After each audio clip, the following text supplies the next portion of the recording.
You're listening to a Brain Stew Fresh Fright Review.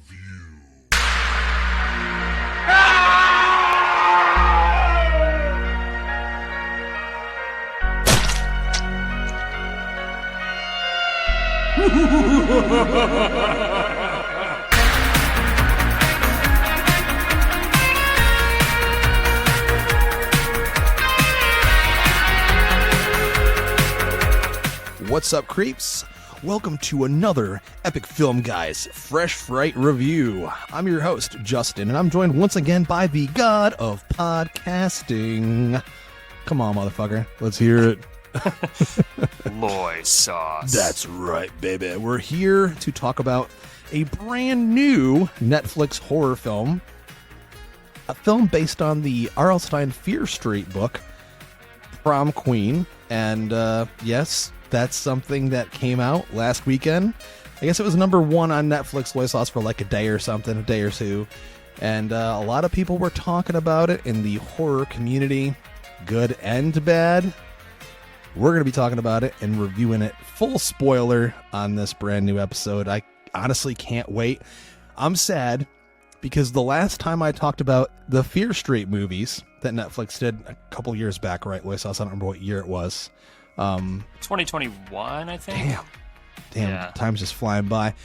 I was joined by my good buddy Gerald from Two Peas on a Pod, which is now the Love Awards Gerald. Garage. Yep, Gerald, our buddy Gerald. Miss you, dude. Now that he's doing only award shit, he's not really talking much horror anymore, but he's still a quote-unquote horror guy, as we would he's like to kicking call him. around. Self-proclaimed, if you will. Miss you, Gerald. Wish you were able to join us on this. But you're a busy guy, man, doing all those award shows. So it is what it is. But I remember I caught some flack for my opinions on those three. And I recently was just in a conversation on social media with someone that really enjoyed them. And I was quite harsh in regards to them. I still feel the same way now as I did then. Be nice, Justin. Listen, and we had this conversation a few weeks ago. What does the word critic mean? Like, if I'm going to be critical of something, I'm going to go for it if I feel it's necessary and deserved. And that's... Oh, I mean, make no mistake. We'll be sharing our honest thoughts on this movie. Yeah. That's what we've always been doing on this show, and I'll never, ever back the fuck down from how I feel about a movie, good or bad. Sometimes Yeah. people are like, man, you like everything. I'm like, well, if it's good, then it's good. If it's shit, then it's shit. we gave a somewhat pass to Until Dawn, for Christ's sakes. I mean, we're pretty easy to please. Exactly. But not Clown in a Cornfield. And this kind of reminds me of that in a weird little way. But for those uninitiated, Fear Street Prom Queen. In this latest installment of the blood-soaked franchise, prom season at Shady Side High is underway, and the school's wolf pack of it girls is busy with its usual sweet and vicious campaigns for the crown. But when a gutsy outsider is unexpectedly nominated to the court and the other girls start mysteriously disappearing, the class of '88 is suddenly in for hell of a prom night. Yep. Yeah, that's what the movie is. Oh, okay. I have to say right off the bat, LoySauce, being a huge, massive, hardcore 1980s enthusiast, I was born in 83, okay? So I'm not an 80s baby in the sense that I got to live through them as a teen, but I do remember the 80s very, very well. And I hold a very deep nostalgia for that era, very much to the point where you are aware of this, but our audience may not know. For leisurely time at home, I will put on 80s fucking TV commercials and just watch them for hours because that's how much I love the era. I love 80s horror. It's my favorite genre. And I love 80s music. And I love synthwave music, which we hear from the Newton brothers in the beginning of this movie.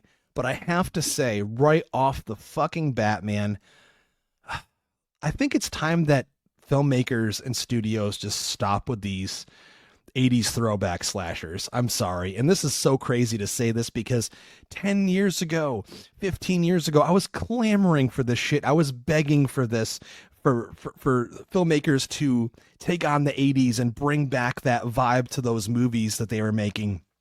And here we are, a decade after Stranger Things premiered, and the majority of the 80s throwbacks have just been mediocre to decent to bad. And well, what this feels like is kind of like the death rattle of these retro throwback homage to 80s, ephemera, and in this case slasher films. It just feels like, aren't we past this in a certain sense? I mean, I understand the first three Fear Street films each covered a different era.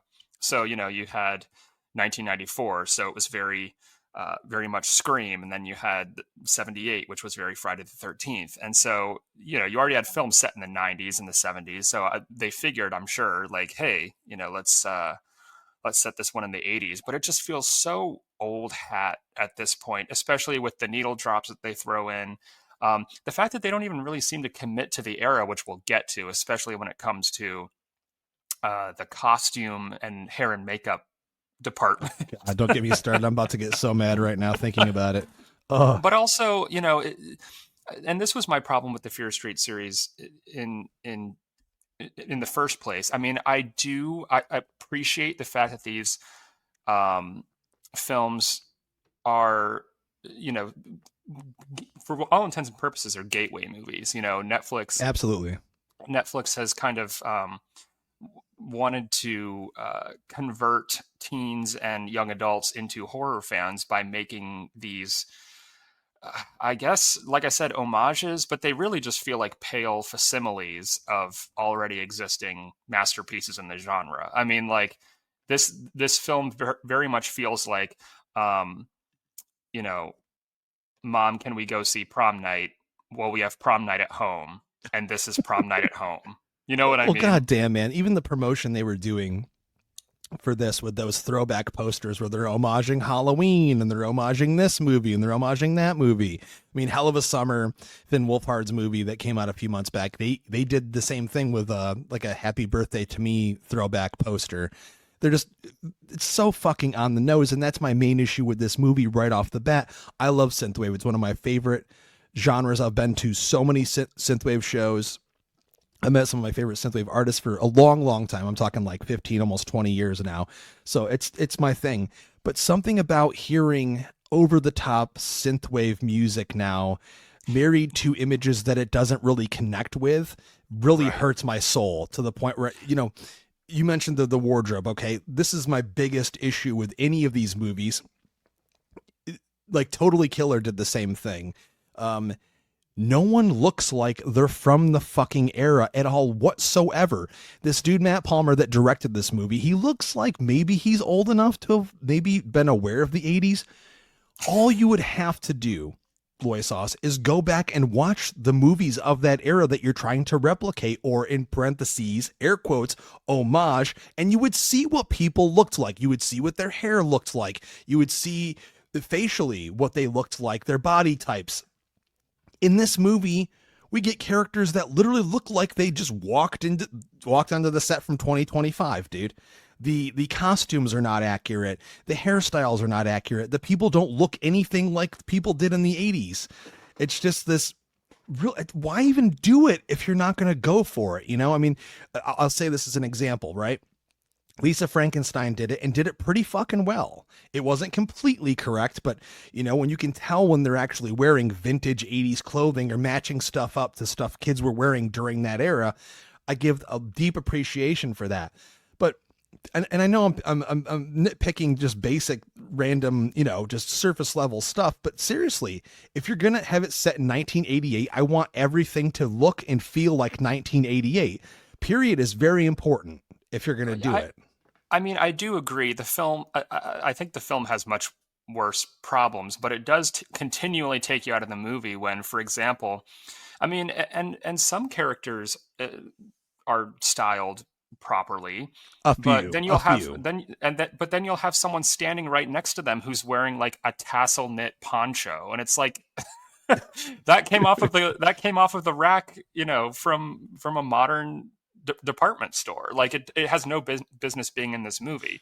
And then you watch like women were styled in the 80s, and like girls teased their hair and it was all dried out because the amount of hairspray they would put in it. And here, like, you have these girls and they're meant to be from the 80s, but their hair is like completely straightened. And Ariana Greenblatt from Barbie and Borderland, she's been in tons of stuff, but she's in the movie and she's wearing, I swear to God, she's wearing red knee-high boots, fishnet stockings, a plaid skirt, a baggy oversized t-shirt, and a leather jacket. And I'm like, none of that is right. And that's why I was so fucking glad right. when I got to see her get killed first. Another thing that bothered me, completely lackluster first kill, but we'll get to that. Yeah, we'll get to the kills. And on top of that, and the aesthetic, and it not looking or feeling like the 80s, outside of the music, I will give it some credit that most of the songs that I looked up when the needle drops hit, I was looking on my phone making sure they were of the era of before or that year. Oh, so, I'm totally not a stickler for that. That's creative license. It's whatever. But it's stupid. It's stupid, though. They said it late enough. It's 1988, so no. I'm saying I want to make sure that they didn't have anything from the 90s in there. I want to make sure if they had anything in the 90s, then it's instant garbage for me. But seriously, if it was from 89 or something like that, whatever, maybe someone got an early copy of it or something, then I'd give it a pass. But the other issue is the way these kids talk, and that comes down to the writing. Kids in 1988, LoySauce did not say fucking sick. That's not a thing. Or epic. And they say it a lot. If you watch a slasher from that era, here we go again, coming down on the foul language. Yes, there was plenty of foul language in those movies, absolutely, but they did not say fuck every other word, and their response to whatever the situation was, whether it be positive, negative, or a terrifying situation, was not always fuck. Maybe it would just be an expression on their face. As somewhat of a palate cleanser, right after Fear Street Prom Queen, we went on Tubi, and we put on Sorority Babes in the Slime Ball Bolorama. Absolutely. Which is no masterpiece, but it is compared to Fear Street Prom Queen. And the characters, they don't feel the need to... And again, we're on this again, but it really is an epidemic when it comes to modern horror movies, is the language. And not even the language, but they simply just don't get the period lingo right. Yeah. I mean, one character's talking about a Letterman jacket that he bought, and he says they cost a fuck ton. I'm like, a fuck ton? No, absolutely not, dude. That's my point. So in some cases, like the music, for example, is trying really hard to set you in that make period. Up for the rest of it. But the costumes and the makeup and the hair and the dialogue are not trying nearly hard enough. You are correct in saying so.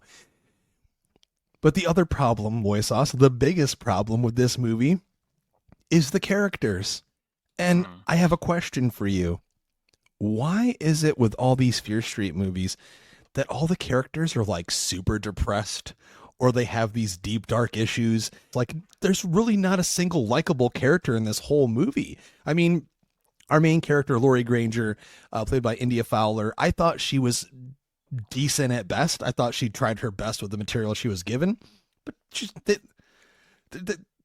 her character is that she wants to win the prom queen because her mom back in the 70s or whatever it was, apparently that's what people are saying, and so she's living her whole life under this black cloud of what apparently her mother did, which is killed her own fucking dad at prom night or whatever, and her mom was in the running to be prom queen then, so she wants to smash through that legacy barrier and show she's not like her mom, and that her mom's not what they're saying she is, and all of that. That's really all the character is. She's got... Go ahead. She wants to be a writer. It's mentioned in passing for 2 fucking seconds, and then you never see anything that she's writing. There's no indication at all whatsoever that, just... I thought for sure that she would, write about, the movie would end with her like writing about the prom night or something. For like the school newspaper or something. Like, I don't know, just like Oh something. God. This happened in Screamboat too, where the main character wants to be an artist, like a cartoonist or something, but we never see any of her drawings. She has like a book of drawings that supposedly Can she's I just done, say but this? we never Can I just see say it. this? Since we never see didn't inside review of it and Screamboat, see her I like work, Screamboat better than this.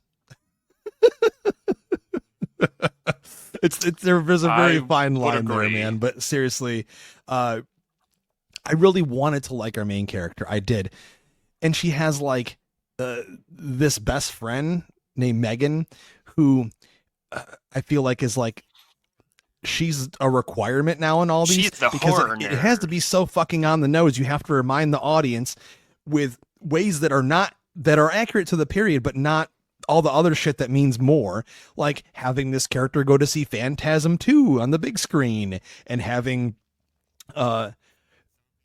Fulci's zombie on the wall, and she makes Zombie 2 on her bedroom wall. Horror props like limbs, and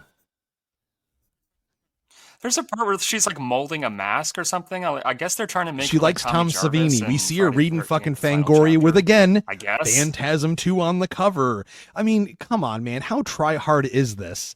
Stranger Things already did this shit years and years and years ago, and I used to complain about that, like, hey man, he's got a The Thing poster on the wall. Maybe he got it from the local theater, because it wasn't like Spencer Gifts had them shits like on sale or anything. It just wasn't a thing. Well, yeah, I mean, again, from the standpoint of introducing younger audiences to horror classics, I think there is merit in decorating your scenes with some accoutrement of like to to put it a little bluntly, real horror in there, just to kind of say like, hey, this is where it was all birthed from, and this is what we're kind of homaging here. Or hey, like maybe someone will be inspired to check out Zombie 2 because they saw that poster on the wall. Like so maybe that's a net good, but it doesn't. Yeah, just like Megan, the way she's styled, wearing a plain tank top in her scenes, like it just doesn't fit. I really wanted to like that character, but I won't even lie to you. Even though she did cool horror shit, like cool horror pranks in school, stuff that you would absolutely be completely dismissed, like you'd be suspended, like dude, pretending to cut your arm off and having fake blood spray everywhere. Yeah, right. Like you wouldn't just be written up, bitch. You'd be like tossed out of school forever. But I liked the wood paneling in her room. Is that a positive I'm giving? I liked decent enough. They found like kitchens that looked older. They had some wood paneling and stuff, and the school itself looked old enough. It looked more 90s to me than it did 80s, but that is a nitpick, absolutely. So some of the stuff, they got the cars. I was looking at the cars and all that. So okay, you put in some work, the bare fucking minimum, maybe just underneath that. But the issue is these are two characters we're supposed to care about. These are like the best friends or whatever. And nothing about their relationship ever indicated to me that they were super close, or we get no real backstory or development between them. It's just the movie starts and we get this god awful, terrible narration that goes through like, go ahead. Yeah. Well, the opening, I was actually, the opening shot of the movie has a lot of promise because it's, it's the slow motion shot of a tiara. Yeah, it was cool. Like a prom queen tiara with like blood dripping from it. And I'm like, oh, that's really cool. And then it cuts to the title. And then right after the title is when my hopes like plummeted, because it literally says like in like fucking courier font, it's like 2 days earlier in like big blocky letters on the screen. I'm like, oh no. But yeah, the narration that kicks the movie off is very much the textbook definition of show don't tell, where it's literally a montage of all the different characters setting the stage, and then you have Lori, which of course her name is Lori, in voiceover saying like, that's the vice principal, she's super religious. The wolf pack. That's Tiffany, she's your typical mean girl. That's Debbie, she's Tiffany's mouthpiece, she can ruin your reputation in a single lunch period. It's like, you're not even going to bother. Like, why not have a setting of the stage where you introduce all of these characters and all of their, it doesn't have to be like anything super complex or in depth, but at least have a line of dialogue or a scene to establish their character. 25 minutes into this thing, we're already at the prom. I was shocked. I was like, I thought there would be much more buildup. I thought there would be, more kind of moments of like hanging out with these characters, getting to know them. But no, like it literally in like maybe a montage that lasts for maybe a minute and a half, you're introduced to all of the characters, exactly who and what they are. It's very jarring. I remember turning to you, I was like, is this like moving at a lightning pace way for too you quick. too? And I'm not even necessarily against narration or character explanation in narration if it's done right. And this just felt like it was, we're going to rush you through all this real quick so we can just get to the goods, which for some people that may work, because it has to be mentioned, aside from everyone being miserable in this movie and almost completely unlikable, it does have one positive thing about it, and that is the kills are pretty decent to pretty fucking good. Okay. It does in that category that it's got the goods. And I really did like the look of the killer. I thought it looked, I'll say the killer or killers, spoiler, looked fucking rad. I've been so sick of for years, and I've been saying it for so long, a black hooded dude with a random shit mask. Now, at least here we have this shiny red slicker, which had an awesome sheen when the stunt guy would move. And the mask was pretty terrifying. Like with the way that it's lit when they're like in a locker room or like a dark hallway in the school, it had a lot of menace to it. Well, it's creepy. It's like it's like a distorted face. Like, and I'm a really big fan of the performer. I have no idea who was inside the suit at any time. Maybe it was just like a random stunt guy, but I wouldn't be mad if he were the next Jason or Michael. Cause the way that whoever was inside the suit, the way that he had like a stillness to him, but then like he also had an agile, there was a moment where it's like a really brief moment, but he like passes. You just seen through the window, right? There's like in a doorway, and it's really, it's like really like it's startling. It's like, oh my gosh. So I was a big fan of his movements. I think that really helped to sell, a lot of the terror that was otherwise not telegraphed by the filmmaking or anything. It's really that performer who all that stuff. And I'm not even saying like the killer in terms of character wise, like none of the acting was egregiously bad or anything like that. I think everyone felt good enough for like a Netflix horror movie. If we're being candid about it, it's just that's who you have for your cast. And there's some good cast members here. There's some people showing up where you're like, why the fuck are you in this? Lily Taylor. Yeah, I was surprised, and I couldn't tell at first. But when Catherine Waterston showed up, I'm like, "Is that Catherine Waterston?" She's worked with like Danny Boyle and and she's great. She's great. Real filmmakers. I do think she's good in it though. I think she's Steven Soderbergh. Like she is definitely camping it up. And is enjoyable to watch. Her character had a little bit of life to her, a little bit of because to your point, all these characters are so dour. It's so bogged down by drama, and to have just a kind of a character who has a little bit more kind of zest and also sass to her. It was weird seeing Chris Klein from American Pie fame, because I love those movies so much. Looking old, it made me feel so old. He is playing dad because he is dad age, obviously, but he's not like jacked anymore. And it made me feel so bad about myself. I'm like, oh my God, I'm going to die soon. I'm so fucking old. But listen, I'm being silly. You're not that old. Really, he's having fun in this movie too. So there are people that are putting it on and having a good time. It's not really any of the kids though. That's the thing. It's all the adults that are having fun with their performances. But the kills, they have to be discussed. Right. The first one is probably like one of the most lackluster kills I've seen in a newer horror movie in a long, long time. They had Ariana Greenblatt for the afternoon, and they weren't going to bother to style her, and they weren't going to. You're not going to. She's you're not just gonna standing in a stage chase fucking scene alleyway, for your first exciting big and kill. Literally, you just see the killer coming up behind her. No, she doesn't run. She doesn't turn around. She's out there selling drugs. She's like, and he just comes up, cuts her in the shoulder with a fire axe. She falls down, and then of course, as the killer brings the axe down once again to finish the job, it cuts the scene to like a red splotch on the screen, and yeah, the screen just turns red. I was thinking we were in dire straits at that point. I'm like, that's your first kill. You're gonna have it take place off screen. Man. Luckily, though, the rest of them did. Yeah, they absolutely did deliver. Oomph to them. I think. Do you think they were trying to pull a?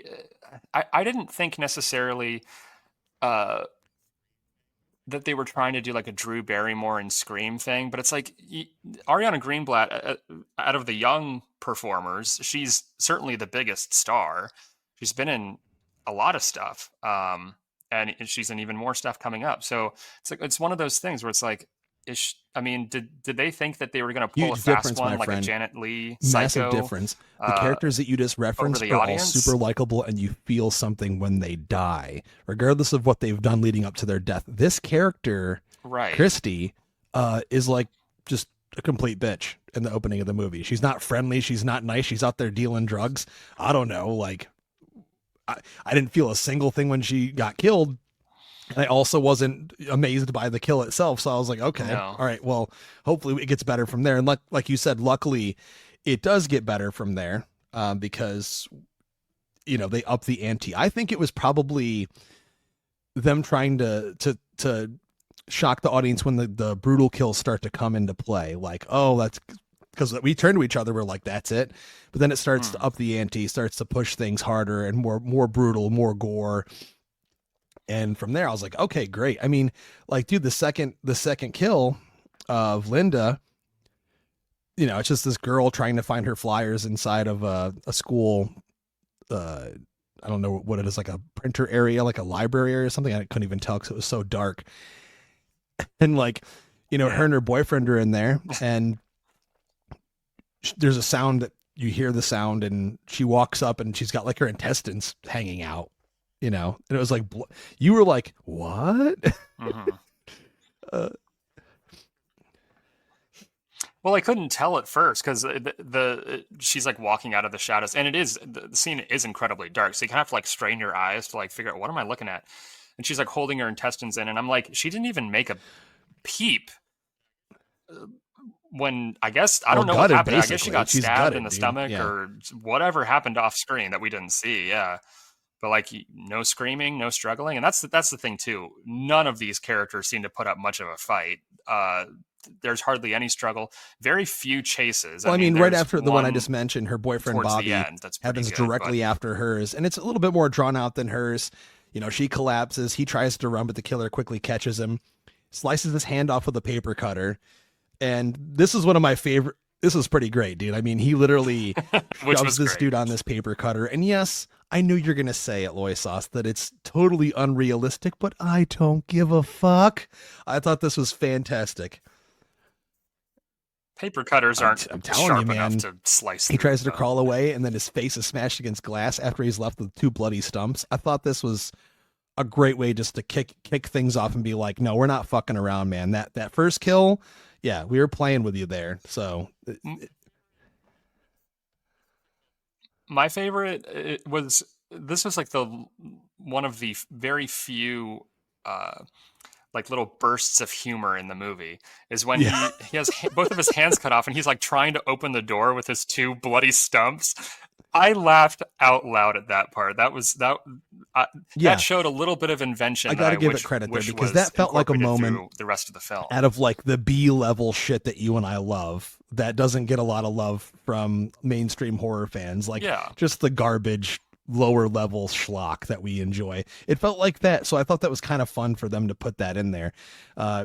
Absolutely. We were both like rolling on that shit for sure.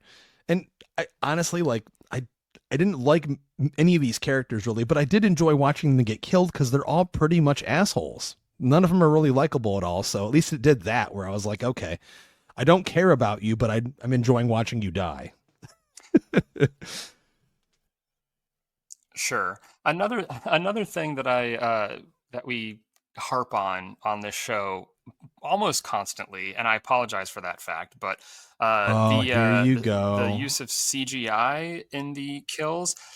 No, but see, I will say there is a lot of digital, I guess, accoutrement to the gore in this film. You do see digital blood spray.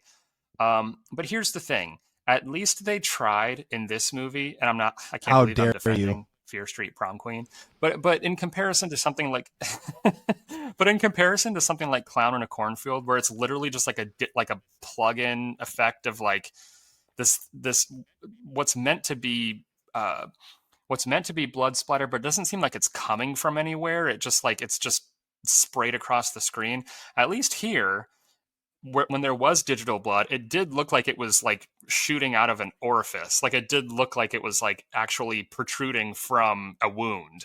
And there was, even if there was digital uh, blood, at least it was coming Sure. from like a practical appliance. You saw like a bloody stump or a wound that was practical.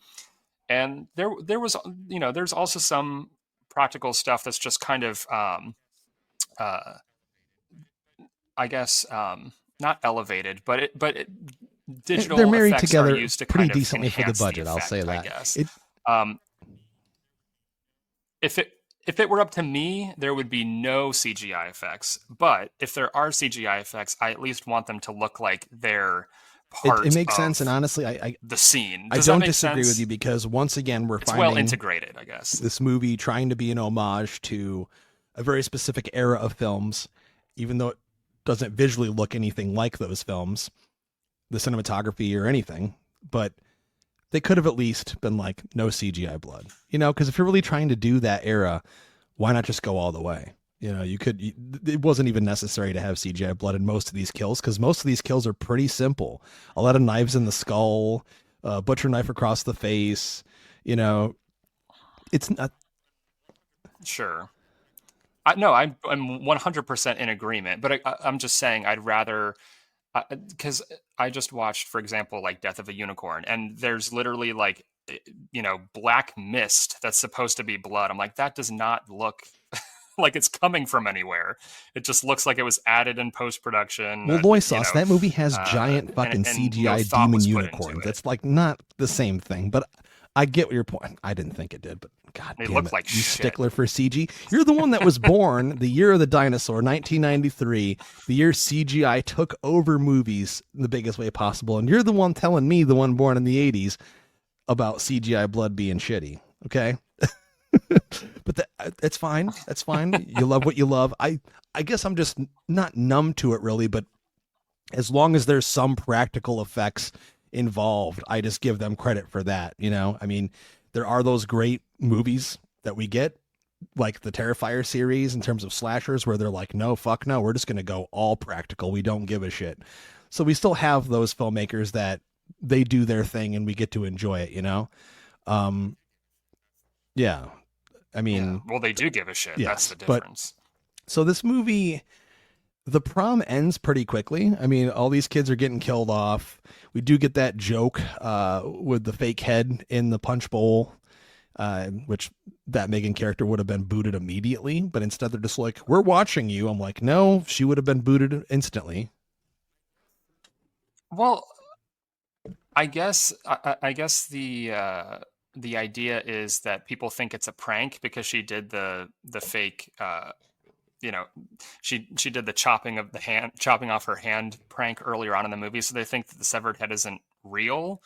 but it's so bizarre. I was wondering if they were going for laughs when the decapitated head like falls on the ground, and then Lily Taylor goes, "Who's responsible for this?" I'm like, "Who's responsible for the severed head in the punch bowl?" It just like it was so bizarre. 'Cause I couldn't tell what tone they were going for in that scene because no one seems to react or care that there's a severed head in the punch bowl. I mean, did you find that was scene it supposed weird to be too? funny? I don't know. I'm like, I guess it on paper it sounds like it'd be funny for especially for horror fans watching it, and then being like, oh wow, okay, but no, it plays no, and it plays kind of weird. No one seems too troubled. It doesn't really fit. But at this point in the movie, there's like a dance off between our main character of Laurie and Tiffany Falconer, who's like the head of the wolf pack, who's been like, okay, I mean, this is like bullying 101. I'll say this is the one thing this movie gets perfect about, properly homaging the era of the 80s, because in the 80s, high school movies almost always had a bully, and they were always really cruel and really brutal. And that is something that this character, vicious, Tiffany Falconer, has in spades. She's so cruel to Laurie. Apparently she's been living across the street from her their whole lives. So she's just been like continuously bullying this poor girl and bringing up. Which, if all of the other characters weren't bullying each other as well, it would have had even more impact. But first of all, it's not a dance off. That's Justin. right. I forgot. It's a motherfucking dance off. Which I don't know if you'd be able to say that at a prom if you're a student and there are teachers there and you just yell into the mic, "Motherfucking dance off." There'd be some probably, kind of, but it is a movie. For that, you would think. But this. No, you're right. My point is they didn't need to say "motherfucking dance off." And then what proceeds is the two girls just kind of flailing around. They're just like waving their arm. They're like waving their arms around. And like one of the girls is supposed to be like completely failing. Like Tiffany's supposed to be botching it. She's supposed to be embarrassed because she's not performing as well as Laurie, but they're both just like there was no undulating around on the dance floor. Dance they're choreography not really doing any put into play here. There was no charisma. Planning. They were probably just like, just go for it. Whatever, just feel the music. I got less secondhand embarrassment when Elphaba arrives at the Ozfest ballroom and dances to no music in Wicked.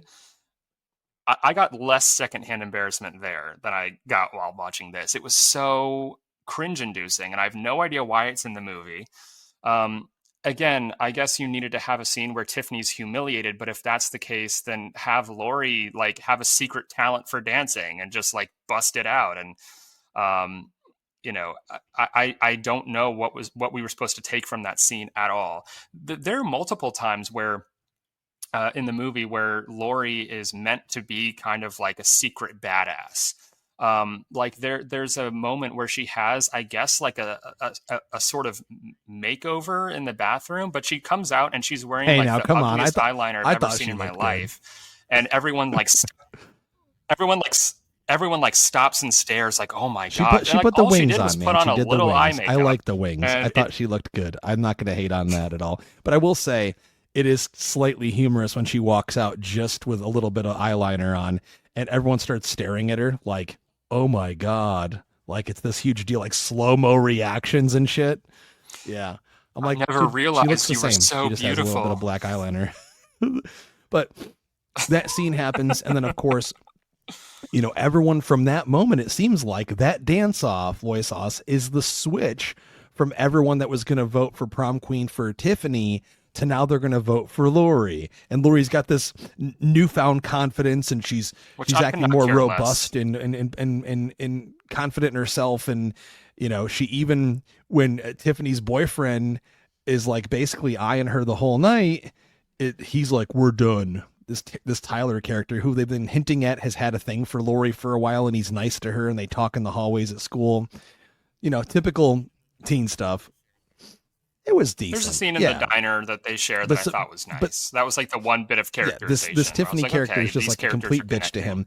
So he's just like, we're done, and instantly goes over to Laurie, and they're like, all right, let's go in the summer private or whatever. After Megan had, Well, they kiss. They almost don't. They kiss start immediately to. after. I mean, he then breaks it's just up like with this. her. Maybe do they even actually connect on that thing? I think they don't connect, but I thought they did. The Megan character comes up, says wrong. what she saw in the hallway. You know, the deaths are starting to be noticed by some of the students. Laurie takes Tyler. Which that scene too. I'm sorry to interrupt, but like, Megan's trying to tell Laurie about the killer, and of course Laurie doesn't believe her. And is it Tyler who steps in and tries telling Megan to like step off, and she's like, eat shit. She basically tells him to like fuck off. I'm like, what? These characters are being so mean to each other. Like, this kind of like leaden, like angsty teen dialogue just weighs everything down because, you know, and again, I'm not saying that no character ever cussed or ever was mean to each other in an 80s slasher movie, but for sure. But, you know, in a Friday the 13th movie, for example, you have these young characters and they're full of like life and optimism. And you can tell, like, even if they kind of rag on each other, they still like enjoy each other's company. Whereas here, like, I mean, all the guy told her was like, you know, step off or, you know, calm down or whatever he said to her. And she's like, eat shit or whatever. I'm like, oh my God. I don't know. I just like things escalate so quickly because I remember actually watching the first Fear Street movie and almost feeling like I was going to have an anxiety attack because all of the characters were so dour and like hateful, and just like endless profanity. The movie has like these movies, all four of them have just such a lugubrious tone. It's like no fun allowed. Yeah, there's really not much fun to be had. Can't have here. any fun. What I was getting to is, which is why when people talk about these movies and they say like, oh, they're so campy. Oh, like I was laughing my head off. I'm like, I mean, maybe what? The deaths, because At the deaths what? are pretty gruesome. They are pretty fun. We did hoot and holler. There's one involving a circular like handheld saw or a sander or whatever that thing is. Where that was really absolutely that was pretty amazing, dude. I thought that was some pretty fantastic stuff. But you know, getting to the climax of this movie here, Tyler takes Laurie into this, I think the auditorium or whatever, and tries to initiate sex. Like, because she said like something earlier on, commenting that she wanted, you know, time alone with him or something, and he instantly just gets a knife plunged in his skull, dead immediately. And of course, that's gone. No relationship happening there. That's the end of that, I guess. And no one's getting laid on prom night here. Let's just be very clear about that. And then, of course, you know, her and Megan find themselves screaming in the basement. They get locked inside. There's a brief chase. They escape through the window. And then they go back into the prom to warn everybody. Laurie is announced as prom queen as she's trying to warn the school. And then, of course, the killer just walks right, which I thought this was pretty cool. The killer just rushes right into the prom, just killing kids left and right as he's getting up to the stage to try to kill Laurie. Chopping off limbs, pretty brutal. I liked this scene pretty good. Chopping off limbs, yeah. No one, well, they do. I mean, once he like gets on stage, they do. A bunch of male students all grab him and they pull him down. Well, what I'm saying is that it takes him a long time to walk from kids the are just like shocked and people are running away and unaware of what's really going on here. I think that would be a natural thing that would happen. So I kind of disagree with you there. I think maybe, you know, kids are there having a good time. They're waiting for the prom queen to be announced. This guy comes in with like a red demon devil slicker and he's got this mask on. You would be like, what the fuck? But he gets on stage and, you know, Laurie stabs him in the eye with the tiara crown. I thought that was pretty amazing. And then, of course, it turns out to be Dan Falconer, Tiffany Falconer's dad, Chris Klein, American Pie dude. He's the killer, and he's got like one of his eyes ripped out. So then everyone thinks this is over. Everyone's going to be good. You know, the police arrive, the prom is ended, and, you know, Dan is arrested while Megan is taken to the hospital. And then Laurie's like, oh, I'll go with Tiffany. I'll go with her home because, you know, she didn't want to be left alone. So she's actually, Not at all. Not the smartest idea, but it does show that And it be a does good show that person, Laurie is which like is trying like to be the a good only friend. character in this movie that is actually trying to Yeah. be good. So I have to give credit where credit is due. But you know something is happening. There's more to come, if you will, and it does. And she goes to her enemy's home to be with her, to watch over her.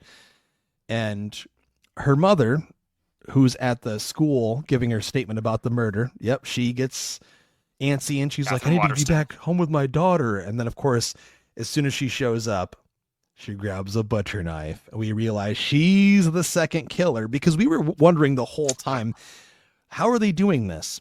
I mean, there's never a moment at the prom, I think, where you see both the dad and the mom together.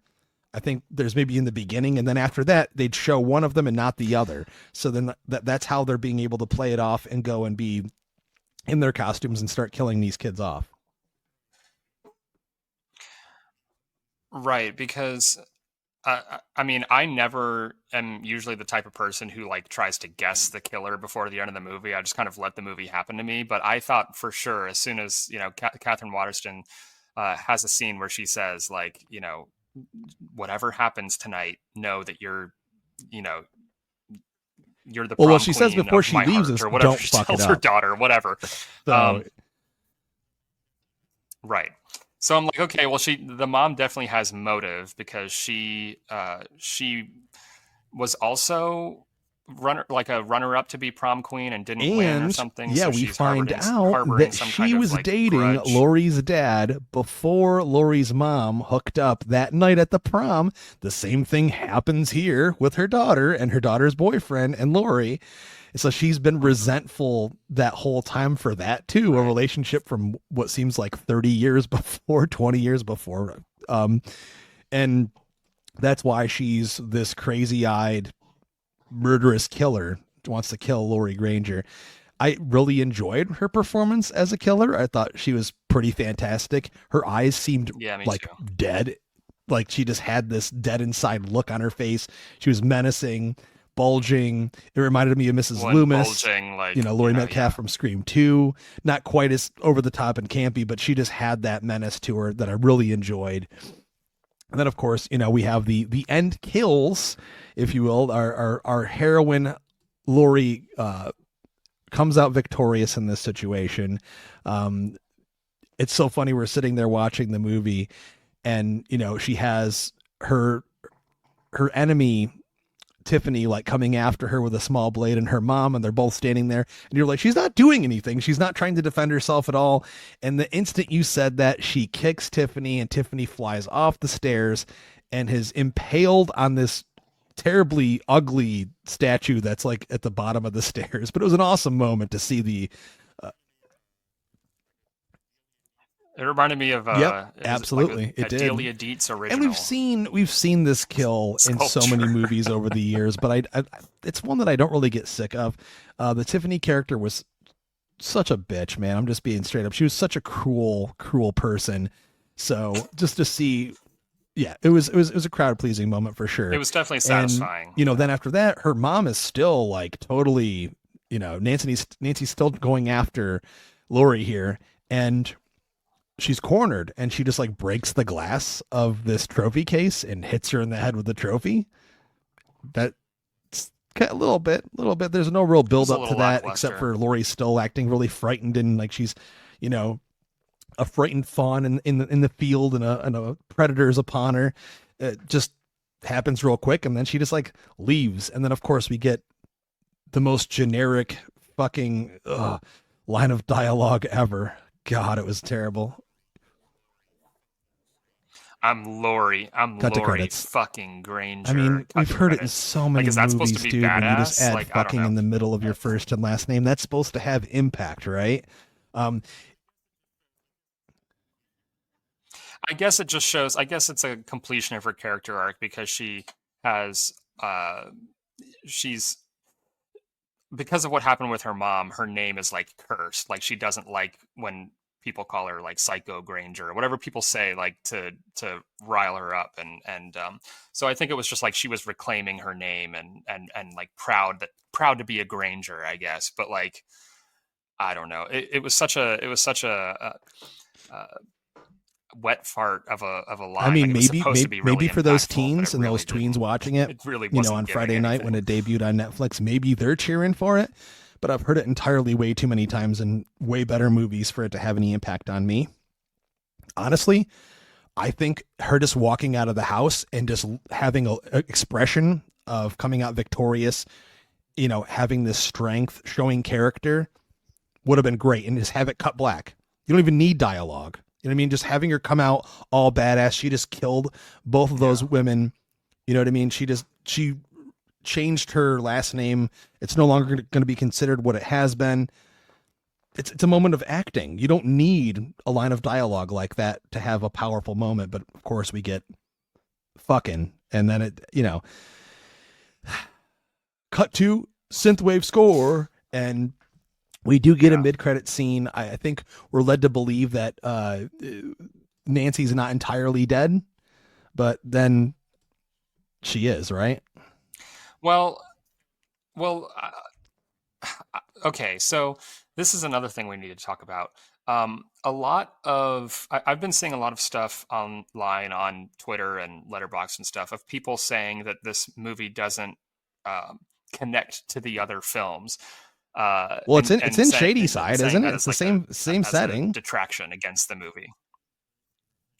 Well, they reference the town being cursed. They reference the rivalry between Sunnyvale and Shady Side. There's references to what happened in 1978 at the summer camp. There's references to there's like a really quick Sarah Fear lives or something graffiti on the bathroom wall. And also I had to look this up because the mid-credits scene of this movie has the blood coming from Catherine Waterston's wound, her head wound, which I was disappointed when she first gets struck by it and you see the CGI blood run down. I'm like, why is it CGI? But then when we see the mid-credit scene, the CGI blood forms the witch's mark from Fear Street Part 3, the 1666 or whatever. So I guess Sarah Fear is involved in this supernaturally somehow. I don't really know. Maybe they'll explain it in a upcoming movie, but it's like, this is crucially not Part 4 of Fear Street.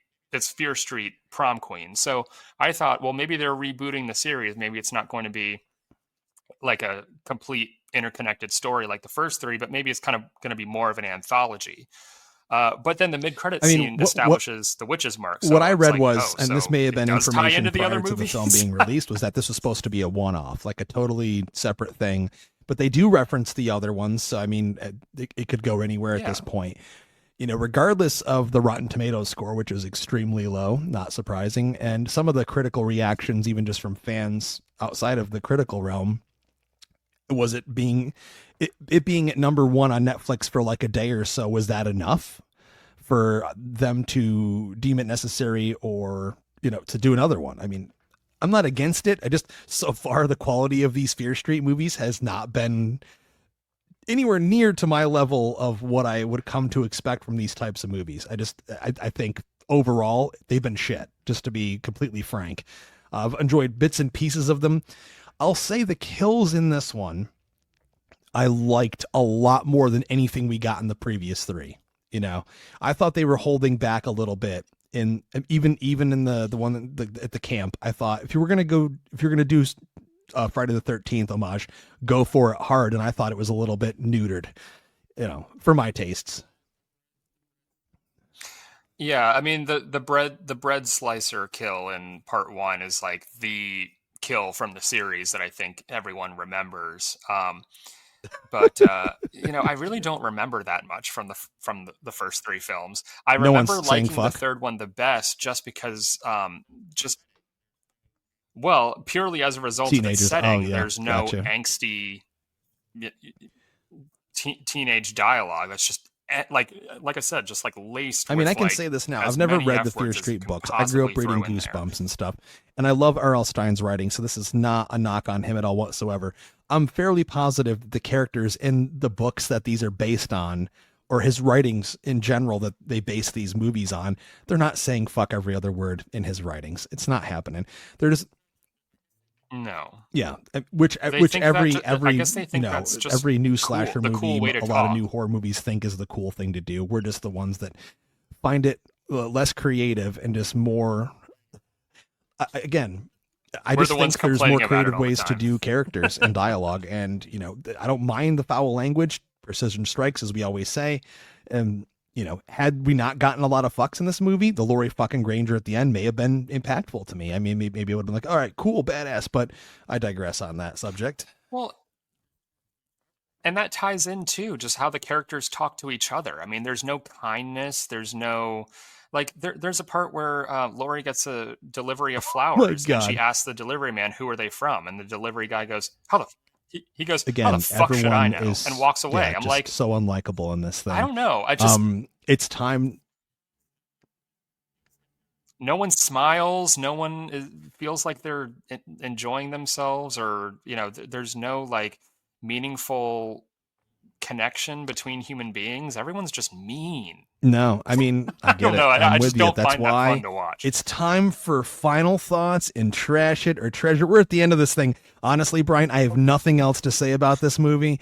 I'm ready to get this thing over with. So, throwing it to you for your final thoughts on Fear Street Prom Queen. Is it trash or treasure?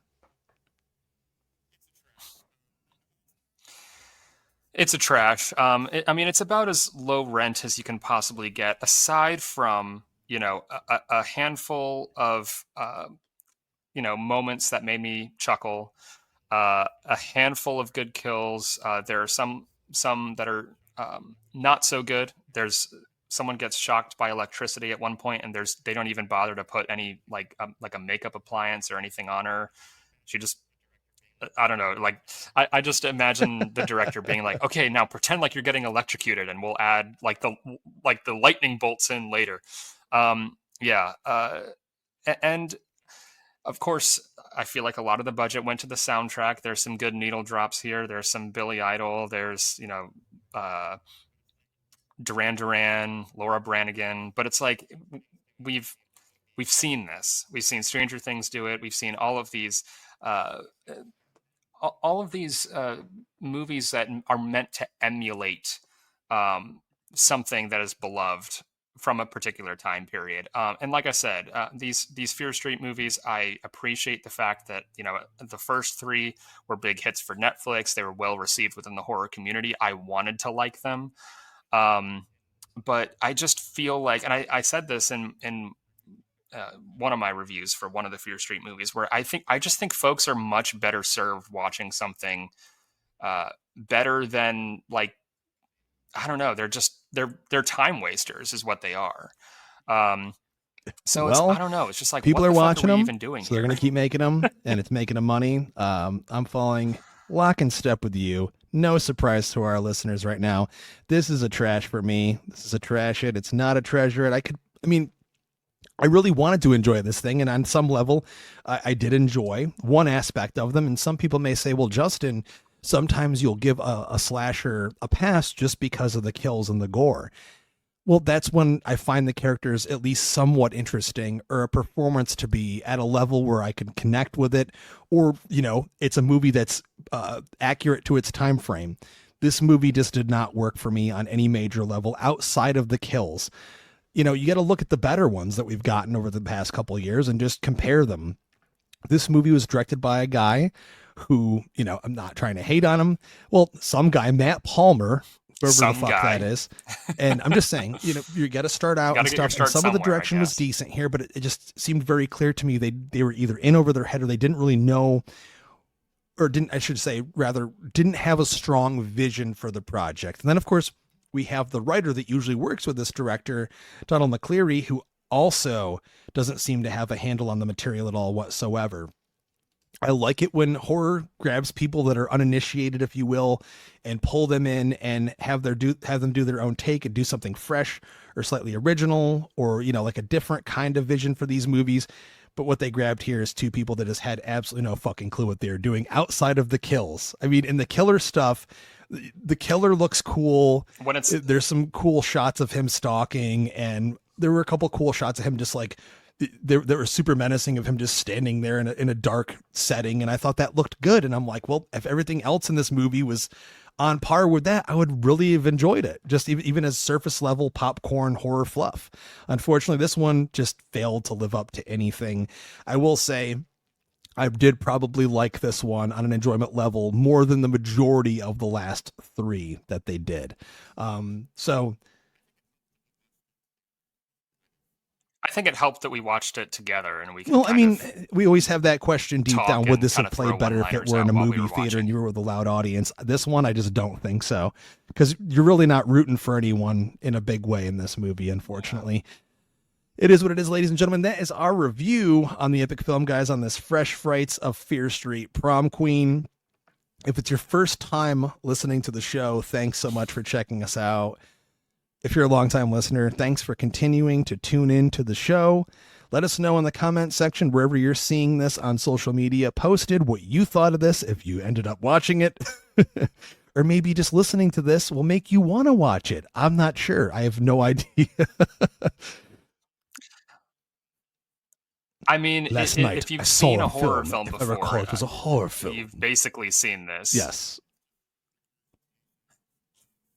It's just regurgitation of elements that have Listen, go watch Jason Takes Manhattan instead. You'll be better off, I promise. 1980s. But we can be found on social media everywhere at Epic Film Guys, and you can find us on every single podcasting platform known to man. Thanks again for tuning in this week. We still got plenty of amazing horror movies to look forward to. The biggest one on the docket right now is 28 Years Later, which I'm super excited for. So I can't wait till we get there to talk about that one. But yes, I am Justin. The sauce is boss. The sauce. Thanks for listening. And as always, we like to ask you to keep it creepy.